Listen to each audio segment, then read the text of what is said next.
Today we're diving into Australia's dorkiest electoral debate. Should you vote above or below the line? It's Voting 101 for 2025 with Matilda, Boseley from The Guardian, Australia. Now, in a previous video, I explained how federal elections are kind of two elections in one for the lower house and one for the upper. Well, today we're talking about the upper house, which is also known as the Senate, which also means we're talking about the absolutely massive white ballot paper that they hand you when you go into the voting centre that's actually like 4 times as wide as the voting booth itself. And like, actually, how on earth are you expected to navigate that situation gracefully? If you live in a state, each election you're helping to decide who should fill 6 of your state's 12 Senate seats. If you live in a territory, you only get 2 representatives anyway, and you're voting for both of them on every election. This all seems simple enough, but when you actually look at the ballot, you'll see there's 2 options for filling it out: voting above the line or below.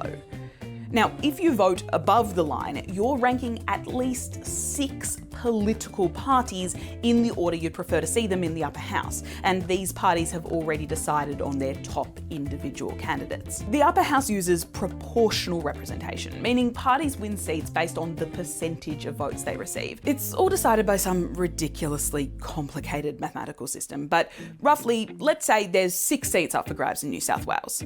Well, if everyone voted above the line and the purple party got 50% of the votes, they would have enough votes to get their first place candidate in, and then all those leftover votes would flow to their second place candidate, and then all those leftover votes would go to their third place candidate, and then, oh, well, after that there's not enough votes left, so 4 and 5 miss out. But let's say you voted above the line for the orange party, and, well, they aren't very popular. They don't even have enough votes to win a single seat.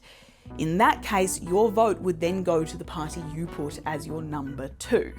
This voting system means that notionally you end up with a pretty true representation of Australia's political allegiances in the upper house. But wait, no, there's actually 2 problems here. Firstly, not every candidate is affiliated with a political party, so how do you vote for independents? And secondly, what if you absolutely love Purple's number 3 candidate for your state, but you think their number 1 guy is a bit of a bastard? You don't want your vote going to him, so you wouldn't want to put Purple Party as your number 1. Well, this is why your ballot gives you the option to vote below the line. With this method, you're specifically choosing which individual candidates you want representing your state or territory.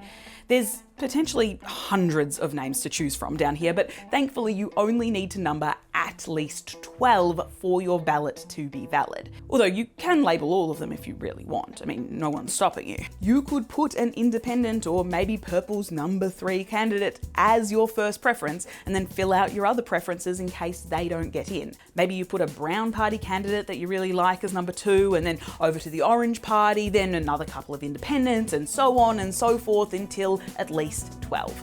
That way, your vote never has to go to someone that you think is a garbage person, even if they are a candidate for your preferred party. Basically, if you trust your preferred party to pick your state or territory's representatives, above the line does the job, and you can save yourself some time at the voting booth. But if you do have strong opinions about individual candidates, or particularly like a certain independent, then below the line is the way to go. Personally, I fill out all 150-ish boxes below the line because, well, actually, I don't really have anywhere else to be on a Saturday.